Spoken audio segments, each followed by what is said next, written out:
누군가는 말합니다. 시간이 흐르면 모든 것은 잊힌다고. 하지만 정원은 기억합니다. 그곳에 남겨진 발자국, 숨결, 그리고 사랑을. 이야기는 한 노인의 낡은 여행 가방에서 시작됩니다.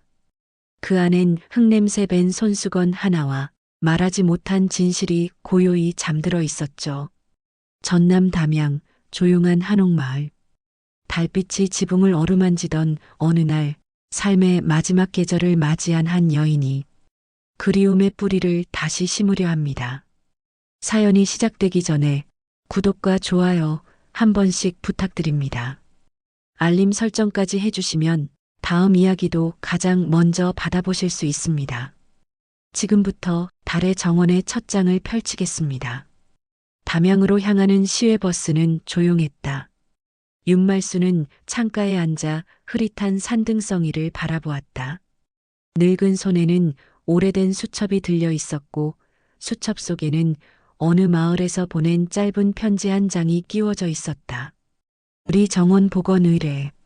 단 4글자짜리 제목과 간단한 일정, 그리고 하단에는 낯선 이름이 적혀 있었다. 이소연. 처음 보는 이름이었지만 그 글자를 보는 순간 심장이 미묘하게 흔들린 느낌이 들었다. 이상하게도 말수는 그 이름이 전혀 낯설지 않았다. 말수는 75세였다. 자식도 남편도 없이 살아온 세월이 반백년이었다. 서울 근교에서 전통 정원 관리와 설계를 하며 조용히 생계를 이어왔지만 언제부터인가 가위질보다 더 날카로운 외로움이 삶을 지배했다.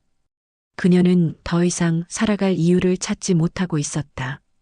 그랬던 그녀에게 이 의뢰는 이상하게도 놓칠 수 없는 기회처럼 느껴졌다. 버스가 종점에 멈췄다. 늦은 오후에 햇빛이 산 너머로 기울어지고 있었다. 짙은 대숲의 그림자가 도로를 반쯤 가리고 있었고 버스 기사조차 그녀를 2번 되돌아보며 인사를 건넸다. 요 앞이 리 한옥마을이에요. 혼자 가시려면 해지기 전에 얼른 가시는 게 좋겠죠. 말수는 고개를 끄덕이고 조용히 일어섰다. 끙 하고 몸에서 새어나온 소리는 그녀가 가진 연륜과 고단함을 대변하는 듯했다. 그녀는 큰 보퉁이 하나를 들고 천천히 걸음을 옮겼다. 한옥마을은 생각보다 넓고 정갈했다. 전통을 간직한 기와 지붕들이 가지런히 이어졌고 어느 집 앞 마당에서는 여전히 숯불에 무언가를 굽는 연기가 피어오르고 있었다. 낯선 이방인이 나타났는데도 마을 사람들은 경계보다는 호기심이 담긴 눈으로 그녀를 바라보았다. 여기까지 오신 분이구만요. 낮은 목소리가 들렸다. 말을 건 사람은 50대 후반쯤 되어 보이는 여성이었다. 곱게 틀어올린 머리와 정갈한 옷차림. 그리고 그녀의 가슴팍에는 리 유산보존위원장 이소연이라는 명찰이 달려 있었다. 말수는 한순간 숨이 멎는 듯한 기분을 느꼈다. 그 이름, 이소연. 편지에 쓰여 있던 그 이름. 그리고 그녀의 얼굴은 무척이나 닮아 있었다. 30 즈음에 떠나보낸 딸, 정의와 흡사한 눈매. 말수는 단숨에 그 사실을 알 수 있었다. 이 여자가, 이소연이 바로 자신의 친딸이었다. 잘 오셨습니다. 정원은 꽤 오래 방치되어 있었지만 예전 설계도는 보존이 잘 되어 있어서 큰 문제는 없을 거예요. 소연은 그렇게 말하며 말순을 안내했다.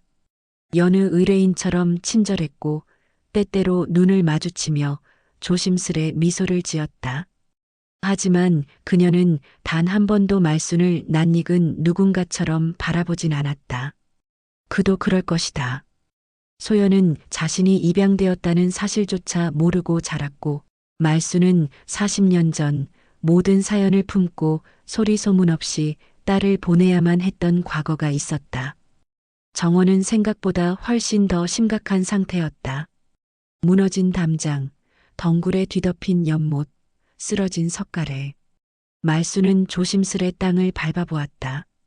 흙의 감촉, 바람의 결, 나무가 가지는 시간의 기억. 그것들이 하나하나 손끝으로 느껴졌다. 그리고 그녀는 이 모든 공간을 다시 살려야겠다고 마음먹었다. 단지 일 때문이 아니라 이제라도 자신의 딸 곁에 있고 싶었기 때문이었다. 당분간 마을에 머무시는 게 좋겠죠. 저희가 준비해둔 숙소가 있어요. 마을 사람들 불편하지 않게 지내실 수 있도록 조용한 곳으로 골라놨습니다. 소연은 그렇게 말하며 키를 건넸다. 말수는 숙소 문을 열기 전 조용히 고개를 끄덕였다. 그런 소연의 뒤통수를 보며 오래된 그리움이 가슴을 파고들었다. 말이라도 하고 싶었다. 내가 바로 내 딸이란다. 그 말을 입 밖에 낼 수 있을 만큼의 용기는 아직 그녀에게 없었다. 그날 밤 말수는 방 안에서 불을 끄지 못한 채 앉아 있었다. 오래전의 기억이 조각조각 떠올랐다. 서울의 비좁은 여관방에서 태어난 아기. 살결이 연분홍이던 그 얼굴. 그리고 마치 자신을 모르는 이처럼 세상을 떠도는 지금의 소연. 소연은 과연 자신이 누구의 딸인지 알게 된다면 어떤 표정을 지을까? 분노할까? 슬퍼할까? 말수는 그 어떤 가능성도 감당할 자신이 없었다. 창문을 열자 달빛이 정원을 비추고 있었다. 복원해야 할 그 낡고 무너진 공간 위로 은빛이 스며들고 있었다. 그녀는 문득 생각했다. 이 정원을 다시 살리는 일이 곧 자신이 소연 곁에 머무를 수 있는 마지막 기회가 될지도 모르겠다고요. 그녀는 가만히 손바닥을 펴보았다. 수많은 뿌리와 가지를 다듬어온 손이었다.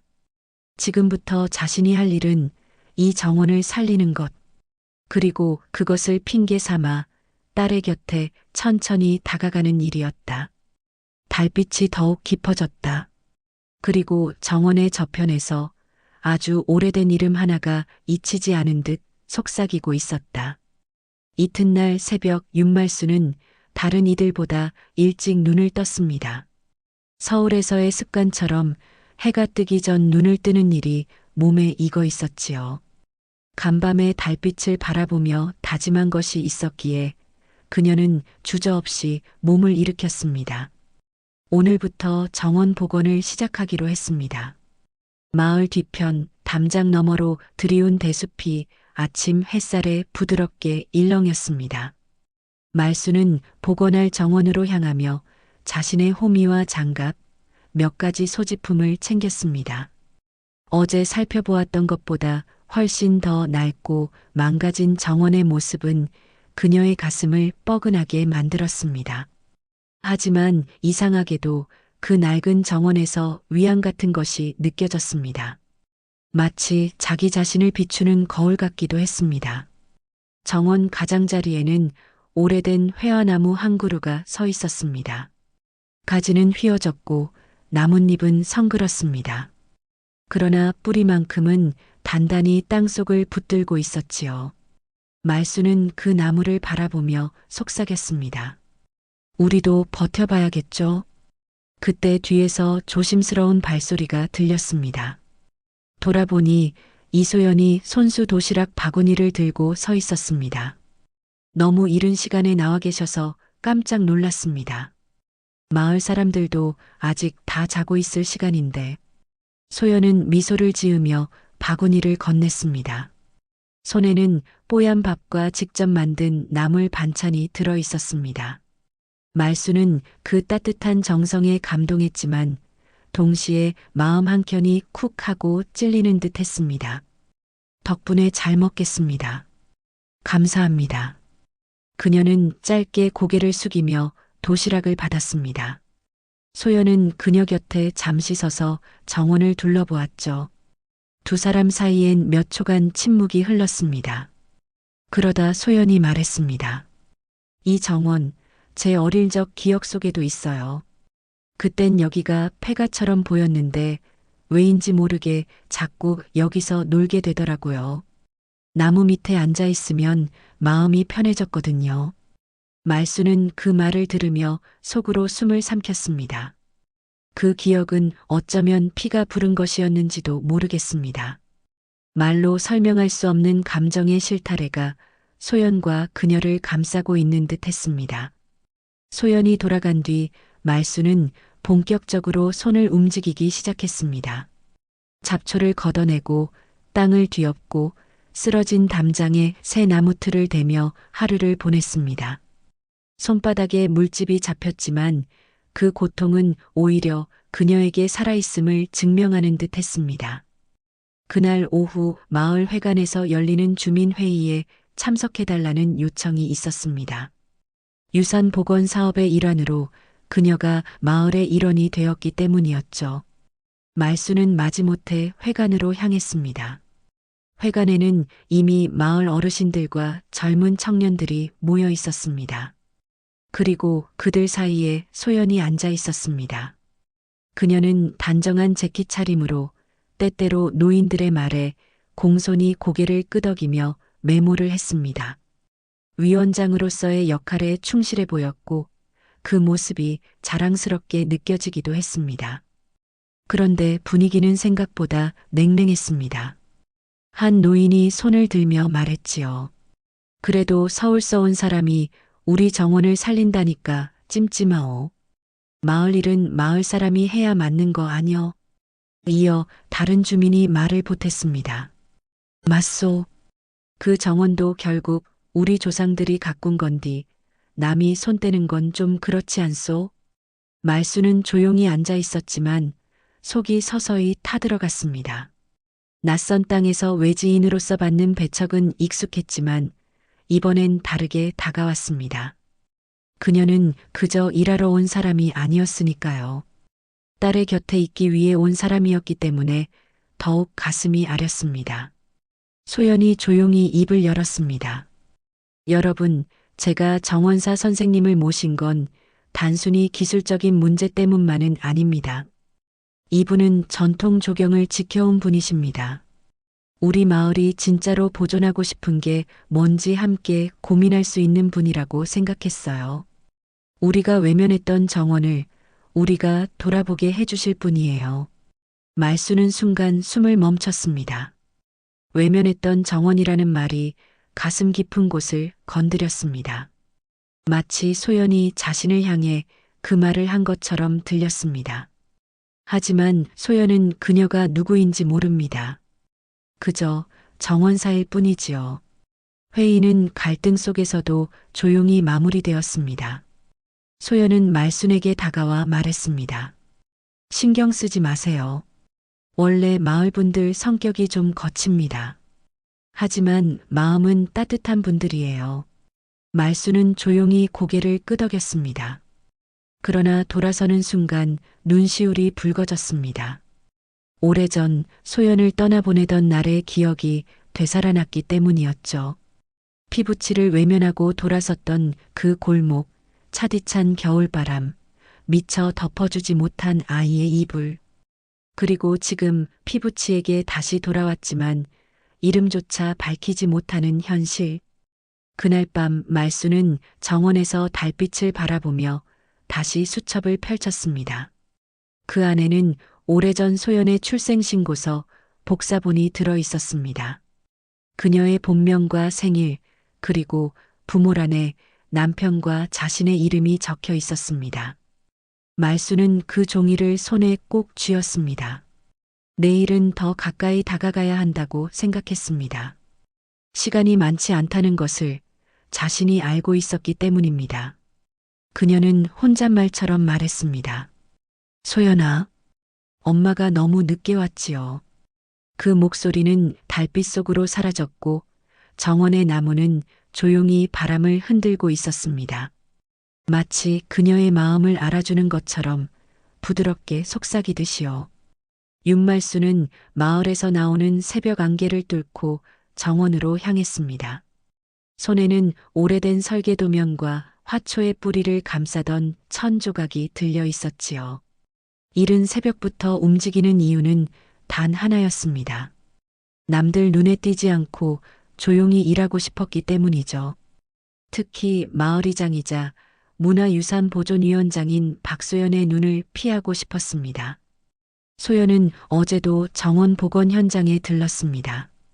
깔끔한 정장을 입고도 흙 위를 조심스레 걸으며 나무 하나하나에 눈길을 주는 모습은 오히려 더 윤말순의 가슴을 찔렀습니다.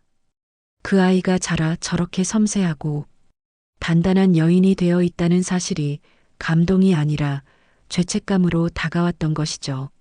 정원의 가장 안쪽 예전 주인의 기도터였던 구역에 들어선 말수는 무릎을 꿇고 손에 들고 있던 천을 펼쳤습니다. 그 안에는 오래된 감나무 씨앗이 있었습니다. 말순이 그 나무를 심기로 결심한 이유는 단순히 정원의 구성 때문만은 아니었습니다.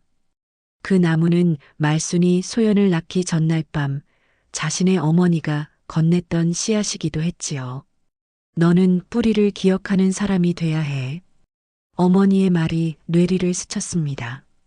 말수는 그 씨앗을 손바닥 위에 올려두고 조심스레 땅을 팠습니다. 흙 냄새가 짙게 올라왔습니다. 그녀는 눈을 감고 속삭였죠. 이 나무가 자라면 언젠가는 내가 알게 되겠지. 너의 뿌리가 이 정원에 있다는 걸. 말은 소연을 향해 내뱉은 것이었지만 실은 자신을 향한 기도이기도 했습니다. 그날 오후 박소연은 예고도 없이 다시 정원에 나타났습니다. 오늘따라 무표정한 얼굴이었고 발걸음도 예전처럼 여유롭지 않았습니다. 그녀는 말없이 윤말순에게 다가와 물었습니다. 그 나무는 왜 저기 심으셨어요? 저곳은 정원 배치상 비워두는 곳인데요. 말수는 당황했지만 태연한 척 대답했습니다. 이곳이 동선상 시야가 가장 먼저 닿는 자리라 생각했어요. 방문자들이 정원의 의미를 처음 마주하게 될 곳이죠. 소연은 고개를 갸웃했습니다. 말이 맞는 듯 했지만 어쩐지 그 말에 감정이 실려 있는 것이 느껴졌기 때문이죠. 하지만 그녀는 더 묻지 않았습니다. 대신 나무 옆에 무릎을 꿇고 손으로 흙을 만지기 시작했습니다. 이 나무 감나무죠. 우리 할머니가 예전에 이 정원에 감나무를 심었다고 하셨어요. 어릴 때 들은 기억이 나네요. 그래서 그런지 낯설지 않아요. 그 말에 말수는 얼굴을 들지 못했습니다. 그 기억은 결국 자신의 흔적이기도 했으니까요. 소연이 옆에 앉아 흙을 다지며 말했습니다. 정원사님, 혹시 어디서 일하셨는지 여쭤봐도 될까요? 이렇게 전통 정원에 능숙한 분은 처음 봬요. 말수는 잠시 망설이다 대답했습니다. 오래전엔 왕릉 복원팀에서 일했어요. 꽃을 심기보다 기억을 심는 일이었죠. 소연은 그 말을 곱씹듯 되뇌었습니다. 기억을 심는 일 어쩐지 멋지네요. 저도 이 마을에서 그런 일을 하고 싶어요. 잊힌 것들을 지키고 사라질 것들을 붙들고요. 그녀의 눈빛은 진심이었고 그 순수한 열망이 오히려 말순의 가슴을 더욱 아프게 했습니다. 지금 이 순간조차 그녀는 자신의 진짜 어머니가 바로 앞에 있다는 사실을 모르고 있었습니다. 말수는 고개를 돌려 감나무를 바라보았습니다. 작은 뿌리가 아직도 떨리고 있었습니다. 며칠 후 마을에서는 전통문화축제가 예정되어 있었습니다. 소연은 위원장으로서 분주했고 말수는 정원의 완성을 위해 남몰래 밤까지 작업을 이어갔습니다. 그리고 마침내 축제 전날 정원이 개방되기 시작했죠. 첫 방문객이 들어선 날 소연은 정원 입구에서 안내를 맡았습니다. 그녀는 여느 때보다 밝은 목소리로 손님을 맞이했습니다. 하지만 문득 어디선가 지켜보는 시선에 고개를 돌렸습니다. 담장 너머에서 윤말순이 조용히 그녀를 바라보고 있었죠. 소연은 그녀를 향해 웃으며 손을 흔들었습니다. 말수는 당황한 듯 잠시 뒤돌아섰지만 다시 천천히 고개를 들어 그녀를 바라보았습니다. 그 순간 두 여인의 눈빛이 처음으로 오롯이 마주쳤습니다. 짧고 조용한 교차였지만 그 안에는 묘한 감정의 흐름이 스며 있었습니다. 누구보다 깊은 곳에서 피어오른 감정이었지요. 말수는 마음속으로 중얼거렸습니다. 서연아, 넌 정말 잘 자라주었구나. 그리고 조용히 돌아섰습니다. 그녀는 소연의 기억에 그 어떤 상처도 남기지 않기를 바라고 있었기 때문입니다. 하지만 정원 한켠 아무도 몰래 놓인 오래된 사진 한 장이 소연의 눈에 띄게 되면서 이야기는 새로운 국면을 맞이하게 됩니다. 축제가 열리던 그날 오후 담양 한옥마을은 오랜만에 활기를 띠고 있었습니다. 한복을 곱게 차려입은 아이들이 골목을 뛰어다녔고 마을 회관 앞에서는 풍물패가 흥겹게 북을 두드리고 있었지요. 정원 입구에는 구불구불한 대나무 길이 깔렸고 곳곳엔 수묵화 같은 장식이 바람에 흔들렸습니다. 박소연은 위원장답게 여느 때보다 분주했습니다. 행사 스태프들과 동선 체크를 마친 뒤 그녀는 자신이 가장 애정을 쏟은 정원으로 발걸음을 옮겼습니다. 달빛 정원이라 이름 붙인 그 공간은 지금껏 복원된 마을, 유산 중에서도 가장 많은 관심을 받는 장소였습니다. 그 자리에 서 있는 것만으로도 소연은 뿌듯했지요. 그러나 그날 소연은 정원 입구 옆의 석등 아래에서 낯익은 물건 하나를 발견하게 됩니다. 유리 액자에 담긴 흑백 사진 한 장. 사진 속에는 젊은 시절의 어떤 여인이 정원 안쪽의 감나무 아래에 앉아 미소 짓고 있었습니다. 특이하게도 사진 속 여인의 손에는 아기 하나가 안겨 있었고 그 아기의 얼굴은 천으로 가려져 있었습니다. 소연은 사진을 들여다보며 이상하다는 생각을 했습니다. 분명 처음 보는 인물이었지만 어디선가 익숙한 느낌이 들었기 때문입니다. 그리고 그 배경? 감나무. 지금 막 복원된 이 정원의 감나무 자리와 정확히 일치하고 있었지요. 그녀는 순간 소름이 돋았습니다. 정원이 완공되기 전 그 나무를 심겠다고 주장했던 정원사 윤말순. 어쩐지 그 자리에 집착하듯 머물던 그녀의 모습이 떠올랐기 때문입니다. 소연은 사진을 들고 정원의 안쪽으로 천천히 걸어갔습니다. 마침 그곳에서는 말순이 마지막 손질을 마치고 있었습니다.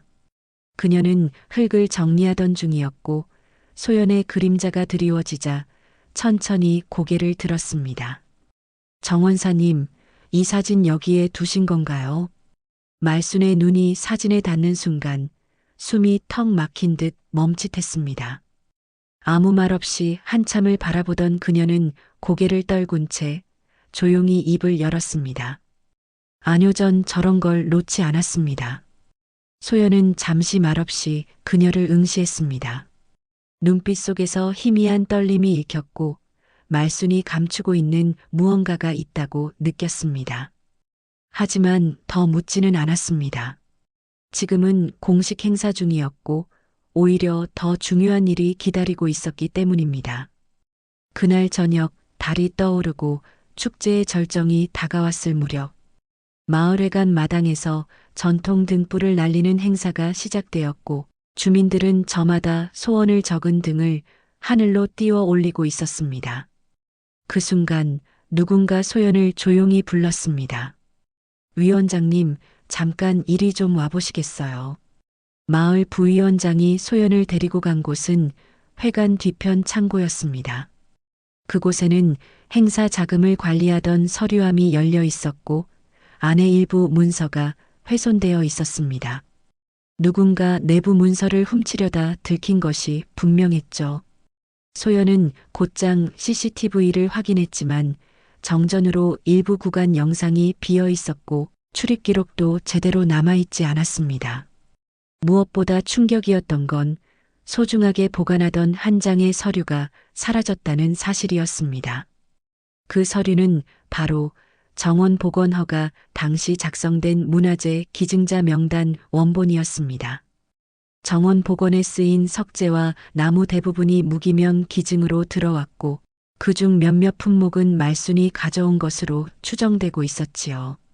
소연은 처음으로 의심의 눈초리를 가지게 됩니다. 왜 윤말순이 고작 정원 복원을 위해 서울에서 이 먼 시골까지 내려왔는지, 왜 그토록 조용히 묻혀 지내려 했는지, 그리고 그 감나무, 사진 속의 여인, 이 모든 것들이 그녀의 머릿속에서 한 점으로 연결되기 시작했습니다. 밤이 깊어가던 중 소연은 결국 정원으로 향했습니다. 말순이 아직 그곳에 있을지도 모른다는 생각이 들었기 때문입니다. 달빛이 비추는 정원은 고요했고 감나무 아래에 누군가 앉아 있었습니다. 말순이었습니다. 그녀는 감나무를 올려다보고 있었고 소연의 인기척에 고개를 돌렸습니다. 그리고 말없이 자리에서 일어났습니다. 저기요, 정원사님, 잠깐만요. 저 사진에 대해 조금 더 이야기해 주실 수 있을까요? 말순은 조용히 고개를 끄덕였습니다. 그리고 감나무 아래에 다시 앉으며 말했지요. 이 정원에는 오래전 어떤 약속이 묻혀 있었어요. 누군가에게는 무거운 비밀이기도 하고요. 저 여인은 제가 아는 사람이었습니다. 소연은 다가와 그녀의 옆에 앉았습니다. 그 아이는 누구였죠? 사진 속에서 천으로 얼굴을 가린 아이요. 말순은 입술을 깨물었습니다. 한참을 침묵하던 그녀는 떨리는 목소리로 답했습니다. 그 아이는 제 아이였어요. 오래전 세상에 드러낼 수 없었던 딸이었어요. 소연은 숨을 삼켰습니다. 그러나 말순의 얼굴은 끝내 그녀를 바라보지 않았습니다. 말순은 달빛을 향해 속삭이듯 말했죠. 정원은 기억을 담는 그릇이에요. 흙에는 지나간 시간이 남아있고 나무는 그걸 기억하죠. 저는 그 기억을 다시 심으러 온 거예요. 소연은 그녀의 말에 아무 말도 하지 못했습니다. 머릿속에서 뭔가 끊어질 듯 팽팽하게 당겨지고 있었지만 정작 결론에 도달하지는 못했습니다. 감나무 잎 사이로 바람이 스쳤고 그 바람 속에서 말순의 눈이 붉게 젖어 있었습니다. 그녀는 그저 흙을 어루만지며 말했습니다. 이 나무가 다 자라면 언젠가 누군가는 진실을 알게 되겠죠. 그녀의 말이 떨어질 즈음 마을 회관에서 폭죽 소리가 터졌습니다. 축제의 마지막을 알리는 신호였지만 두 사람의 대화에는 불꽃 같은 긴장이 맴돌고 있었습니다. 소연은 자리에서 일어나며 조용히 말했습니다. 정원사님, 내일 저랑 함께 서울로 가주시겠어요? 이 정원의 문화재 등록 문제로 정식 보고가 필요합니다. 말순은 고개를 끄덕였습니다. 네, 그러죠. 그러나 그녀의 마음속에서는 이미 큰 결심 하나가 피어나고 있었습니다. 그것은 오랜 세월 묻어두었던 비밀의 꽃, 곧 피어날 시간이 다가왔다는 예감 때문이었습니다. 서울로 올라가는 길, 윤말순은 담양에서 보낸 지난 시간을 마음속으로 되뇌었습니다. 고향의 정원, 잊으려 했던 기억, 그리고 눈앞에 선 소연이. 그녀의 머릿속은 멈추지 않는 물레방아처럼 돌아가고 있었습니다. KTX 객실 창문 밖으로 스치는 풍경이 뿌옇게 흘렀습니다. 말순은 아무 말 없이 앉아 있었고 맞은편 좌석에 앉은 박소연은 그녀의 눈치를 살피며 조심스레 말을 꺼냈습니다. 정원사님, 오늘 문화재청 회의 끝나면 저랑 저녁 한 끼 하실래요? 이야기 나누고 싶은 게 좀 있어요. 말순은 천천히 고개를 끄덕였습니다. 미소는 없었지만 거절도 없었습니다. 그녀는 이미 마음을 정하고 있었죠. 오늘 밤 모든 것을 말할 준비를. 서울역에 도착한 두 사람은 문화재청으로 향했습니다. 회의는 형식적이었고 말순의 정원 복원 방식에 대한 보고가 주된 내용이었습니다. 소연은 단정한 말투로 회의를 이끌었고 그 속에서 말순은 조용히 그녀를 바라보았습니다. 딸의 눈빛, 목소리, 말투까지도 하나하나 눈에 담고 있었습니다. 회의가 끝나고 두 사람은 경복궁 근처의 작은 식당으로 향했습니다. 가을이 짙게 물든 저녁, 한옥 스타일의 고즈넉한 공간 속에서 두 사람은 마주 앉았습니다. 소연은 먼저 차를 따랐고 찻잔을 말순에게 건넨 후 말했다. 정원사님, 혹시 그날 사진 아직 기억하시죠? 감나무 아래에 놓여 있던 그 사진이요. 사실 그 사진에 있는 여자가 정원사님 같아서요. 말하지 않으셔도 돼요. 그냥 제가 너무 닮았다는 생각이 들어서. 말순은 찻잔을 들고 손을 떨었습니다. 도자기 잔이 살짝 흔들렸고 그녀는 그것마저도 운명처럼 느껴졌습니다. 더는 미룰 수 없다는 생각에 입을 열었습니다.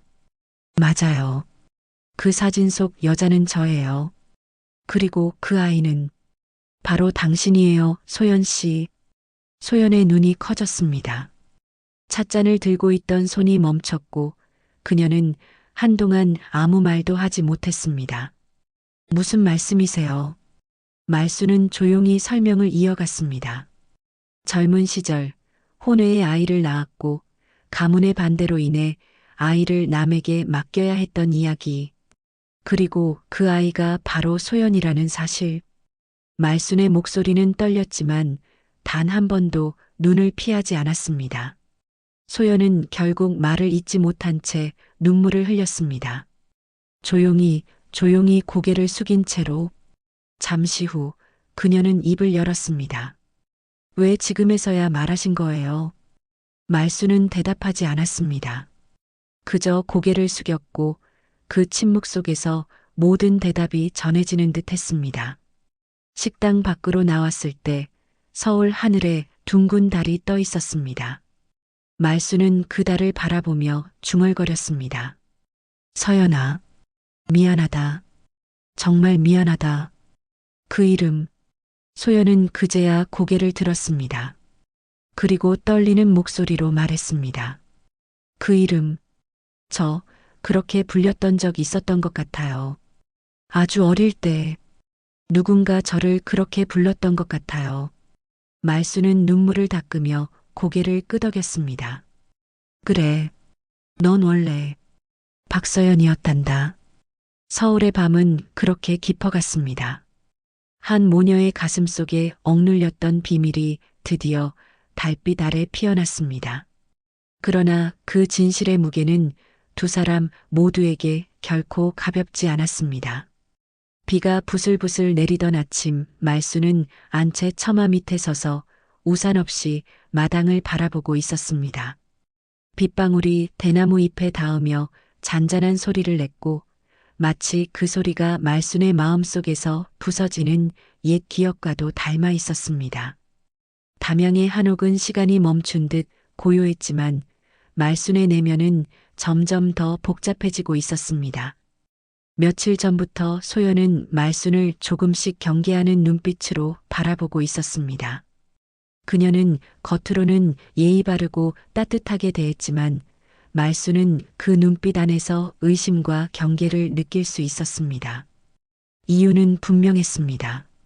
마을 유산 보존 문제로 갈등을 빚던 인근 개발업자가 말순에 대해 뒷조사를 벌였고 그 과정에서 과거 말순이 고향을 떠났던 사연이 소문처럼 퍼지기 시작한 것입니다.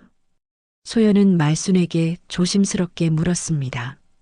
예전에도 담양에 살았던 적이 있냐고요.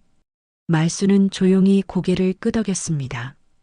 하지만 그때 말한 것은 진실의 반쪽뿐이었습니다. 어린 시절의 추억, 정원에 대한 사랑, 그것만 이야기했을 뿐 소연이 자신의 딸이라는 사실은 여전히 입 밖에 낼 수 없었습니다. 그날 오후 소연은 마을 회관에서 유산 보존위원들과 회의를 마치고 돌아왔습니다.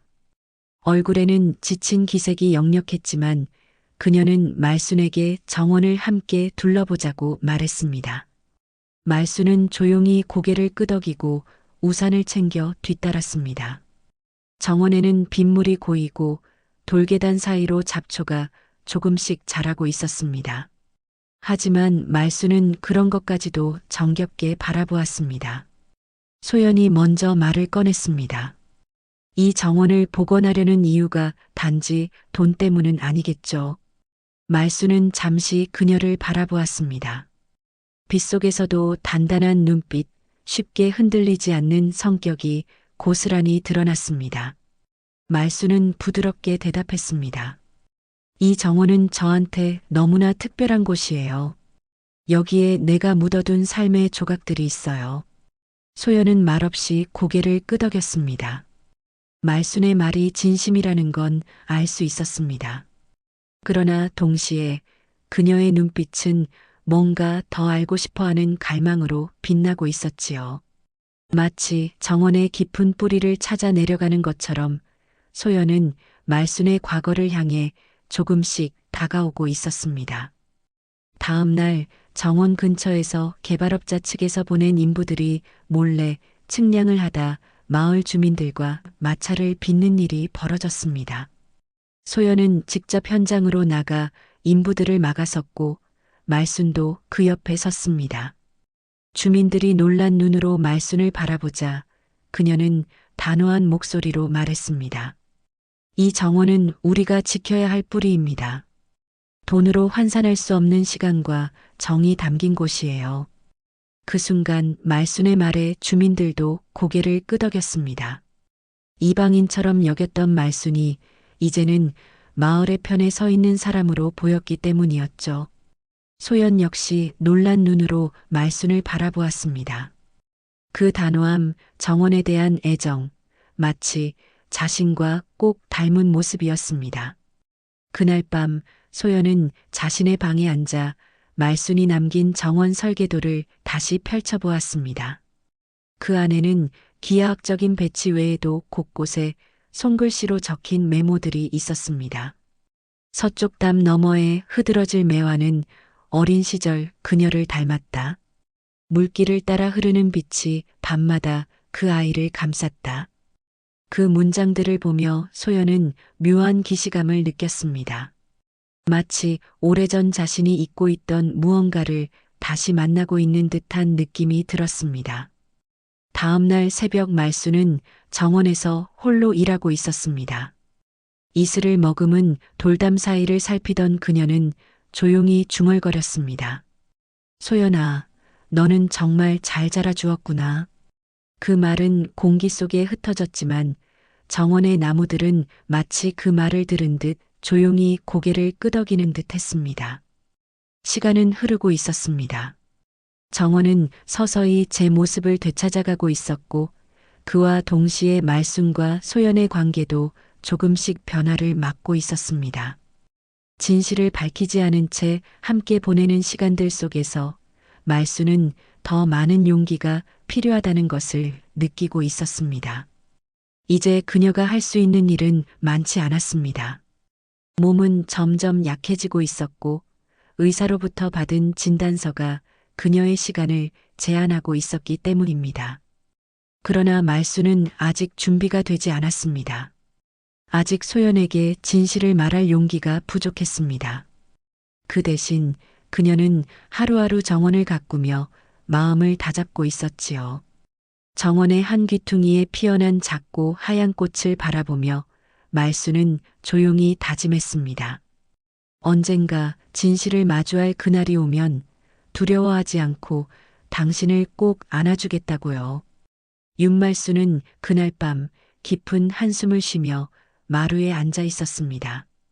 달빛이 한옥 마당에 스미고 정원의 나무 그림자가 땅 위에 내려앉은 것처럼 그녀의 마음도 눌려 내려앉았죠. 소연이의 정면을 향해 자신의 이름을 고백하던 그 순간 말수는 스스로도 자신이 낯설게 느껴졌습니다. 그토록 숨겨온 진실이 이토록 가볍게 흘러나오다니요. 하지만 정작 그 진실을 받아들일 사람은 지금 이 시간에도 그 사실을 모르고 있었습니다. 소연은 그날 이후로 말순에게 눈도 잘 마주치지 않았습니다. 이유는 알 수 없었지만 그 눈빛 속엔 혼란과 불신이 동시에 뒤섞여 있었죠. 말수는 마음속으로 여러 번 자신에게 되뇌었습니다. 아직 때가 아니라고, 조금 더 기다려야 한다고. 하지만 그녀의 몸은 기다려주지 않았습니다. 병원에서 받은 마지막 진단서는 3개월 시한부라는 딱지를 던져놓고 말았으니까요. 다음날 새벽 말수는 혼자서 정원으로 향했습니다. 달맞이 꽃이 핀 그 자리에 앉아 손으로 조심스레 꽃잎을 쓸었습니다. 꽃은 여전히 제때 피었고 제때 졌습니다. 사람 마음만이 늘 계절을 거스르고 있었지요. 말수는 주머니에서 오래된 흑백 사진을 꺼냈습니다.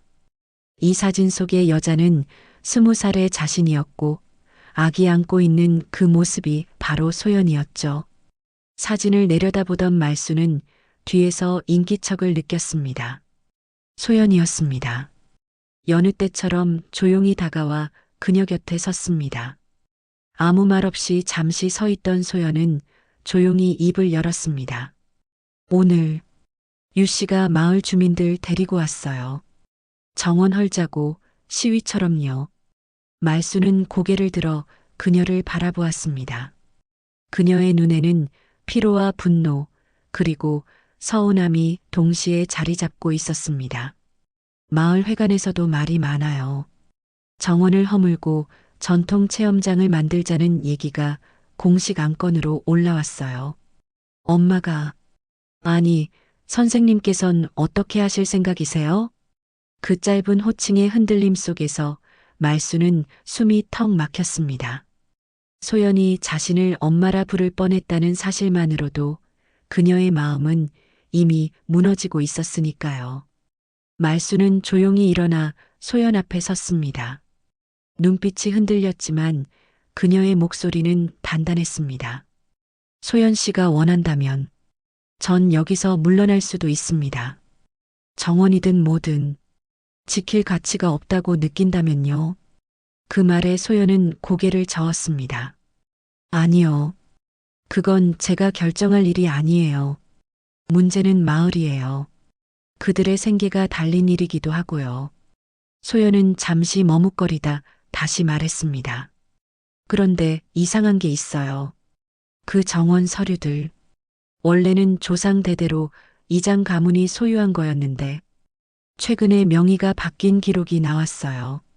그게 말순 선생님 이름이더라고요. 그 말을 들은 말순은 조용히 고개를 숙였습니다. 그건 내 외할아버지의 땅이었어요. 내 아버지는 그 땅을 끝내 내게 주지 않았지만 돌아가시기 전 유언으로 넘기셨습니다. 그때서야 당신이 그분의 딸이라는 걸 알게 되었어요. 소연은 더 이상 아무 말도 하지 않았습니다. 대신 조용히 걸음을 돌려 돌아갔죠. 남겨진 말수는 흐트러진 숨을 내쉬며 정원 한가운데 섰습니다. 그날따라 달빛은 더 희미했고 바람은 더 차가웠습니다. 며칠 후 마을 회관에서 긴급 회의가 열렸습니다. 유 씨는 마을 주민들을 앞세워 정원 해체와 관광지 조성을 밀어붙이고 있었습니다. 말수는 회의장 문 앞까지 갔다가 문 앞에 멈춰 섰습니다. 손에 쥐고 있던 봉투를 가만히 들여다보았습니다. 안에는 진단서와 소연에게 쓰는 편지가 들어 있었죠. 그녀는 문을 열지 않았습니다. 대신 마을 회관 옆에 서서 회의가 끝나기를 기다렸습니다. 한참 뒤 문이 열리고 사람들이 나오는 사이 소연이 걸어 나왔습니다. 그녀는 고개를 들고 말순을 똑바로 바라보았습니다. 그 눈빛은 조금 달라져 있었습니다. 싸늘하지도 무관심하지도 않은 눈빛이었죠. 말순은 미소를 지으며 봉투를 건넸습니다. 이건 당신에게 줄 편지예요. 언제 읽을지는 당신 몫입니다. 소연은 말없이 봉투를 받았습니다. 그리고 가만히 말했다. 저도 뭔가 드릴 게 있어요. 그녀는 가방에서 오래된 노란 편지 봉투 하나를 꺼냈습니다. 이거 제 어머니가 돌아가시기 전 입양원에 남긴 편지래요. 이름은 적혀 있지 않았지만 그 안에 써 있었어요. 정원을 지키는 분에게 딸을 부탁한다는 말이요. 말순의 눈에서 눈물이 흘렀습니다. 달빛이 두 여인의 얼굴을 부드럽게 비추었습니다. 오랜 그림자가 이제야 서로의 빛으로 녹아드는 순간이었습니다. 담양의 가을이 깊어지면서 정원에도 노란 은행잎과 붉은 단풍이 어우러졌습니다. 담장 너머로 스며드는 바람에도 지난 계절의 기억이 실려오는 듯했죠. 윤말수는 하루하루를 더 정성스레 살아냈습니다. 시한부라는 단어가 언제까지 유효할지 알 수 없었지만 하루가 가는 것이 아쉽고 소중했습니다. 소연과 말수는 조심스럽게 서로에게 다가가고 있었습니다. 호칭은 여전히 선생님과 위원장님이었지만 그 안에는 조심스런 연민과 다정한 시선이 깃들어 있었죠. 어느 날 아침 소연은 정원으로 향하는 말순에게 조심스레 물었습니다. 오늘도 일찍 나오셨네요. 몸은 좀 괜찮으세요? 그 말에 말순은 작은 미소로 답했습니다. 살아있는 동안은 괜찮은 거지요. 살아서 보는 이 정원이 얼마나 고마운지 몰라요. 소연은 더 이상 묻지 않았습니다. 하지만 그녀의 눈길에는 이전보다 더 오래 진하게 머무는 애틋함이 묻어 있었습니다. 그녀는 이제 정원이라는 공간이 단순한 유산이 아니라는 것을 깨달아가고 있었죠. 그날 오후 마을 회관에서는 정원 보존에 대한 최종 결정이 내려지는 회의가 예정되어 있었습니다. 유 씨는 마지막까지 관광지 개발 논리를 들이밀었고 일부 주민들의 동조도 있었죠. 말수는 회의에 참석하지 않았습니다. 대신 조용히 정원에 나와 가위를 들고 달맞이꽃 줄기를 다듬고 있었습니다. 그러던 중 한 통의 전화가 걸려왔습니다. 발신자는 소연이었죠. 선생님 아니, 엄마, 회의 끝났어요. 마을 전체가 정원 보존에 동의했어요. 말순의 손에 들려있던 가위가 스르륵 땅에 떨어졌습니다. 숨을 들이마신 그녀의 가슴이 뭉클이 떨렸습니다. 고마워요. 정말 고마워요. 그 말에 소연은 한참을 말이 없었습니다. 전화기 너머의 침묵은 오래된 감정의 층위를 흔들 듯 무거웠습니다.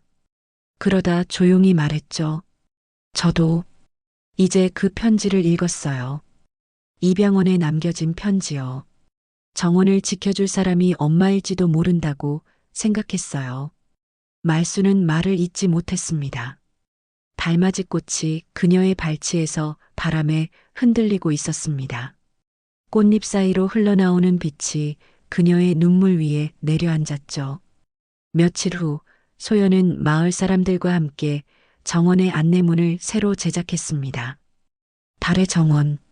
그 이름 아래 작은 글씨로 정원을 만든 사람의 이름이 적혔습니다. 윤말순 1974만 2023. 날짜 옆에 작은 별표가 찍혀 있었고 그 아래 덧붙여진 글귀 하나. 그녀는 정원을 만들었고 그 정원은 사람을 키웠다. 소연은 그 문장을 보며 한참을 눈을 떼지 못했습니다. 그리고 문득 생각났습니다. 어릴 적 혼자서 쓴 동시 한 편. 달이 정원 위에 앉아 있었어요. 할머니가 된 달빛이 나뭇잎을 쓰다듬어 주었죠. 그 시를 들은 엄마가 처음으로 웃어주었을 때 그 미소가 떠올랐습니다. 그 미소와 지금의 말순이 겹쳐졌고 소연의 마음은 무너졌다가 조용히 무너져 내렸습니다. 시간은 빠르게 흘렀습니다. 말순의 병세는 빠르게 악화되었고 병원으로 옮겨진 그녀는 고요한 병실에서 마지막 날들을 보내고 있었습니다. 창밖으로는 늦가을의 해가 물러가고 있었고 그녀는 병상에서 흐릿한 눈으로 환한 빛을 바라보았습니다. 소연은 그녀의 손을 꼭 잡고 있었습니다. 입술을 꾹 다문 채 아무 말도 하지 않았습니다. 말수는 힘겹게 고개를 돌려 소연을 바라보았습니다. 서연아, 자라줘서 고맙다. 엄마, 이제 그만 말해요. 숨 쉬는 게 먼저예요. 괜찮아. 이제 다 됐어. 내 이름이 서연이라는 거. 참 예쁘다. 소연은 고개를 끄덕였습니다. 눈물이 맺힌 눈으로 말순을 바라보았습니다. 엄마, 나도 고마워요. 키워주셔서, 안아주셔서, 늦게라도 알아서 다행이에요. 말순은 천천히 눈을 감았습니다. 창밖으로 노란 은행잎 하나가 바람에 날려 병실 창틀에 걸려 있었습니다. 그렇게 그녀의 숨결은 마지막 겨울을 기다리듯 고요히 멈추었습니다. 그해 겨울, 정원에는 눈이 내렸습니다. 은빛으로 덮인 정원 위 달빛은 여전히 그 자리에 앉아 있었습니다. 달맞이 꽃이 다시 피어날 계절을 기다리며 서연은 그곳을 지키고 있었습니다. 아이들에게 정원 이야기를 들려주며 어머니가 남긴 이름 없는 사랑을 새기고 있었죠. 우리 외할머니는 정원에서 달빛을 키우셨어요. 그리고 그 달빛이 우리 마음을 지켜줬답니다. 정원은 사라지지 않았습니다. 그녀가 남긴 사랑처럼 달빛은 여전히 그 자리에 머물러 있죠. 조용히 피어나던 기억, 피보다 깊은 인연이 있었던 이야기. 달의 정원이 오늘 여러분의 마음에도 작은 흔적이 되었다면 참 좋겠습니다. 지금 이 순간에도 누군가는 잊고 있던 이름을 다시 부르고 그리운 마음을 조용히 품고 살아갑니다. 그 마음 곁에 이 이야기가 잠시라도 머물기를 바랍니다. 다음 이야기에서도 잃어버린 감정과 다시 피어나는 따뜻함을 여러분과 함께 나누겠습니다. 감사합니다. 다시 당신의 마음이 머무는 그곳에서 뵙겠습니다.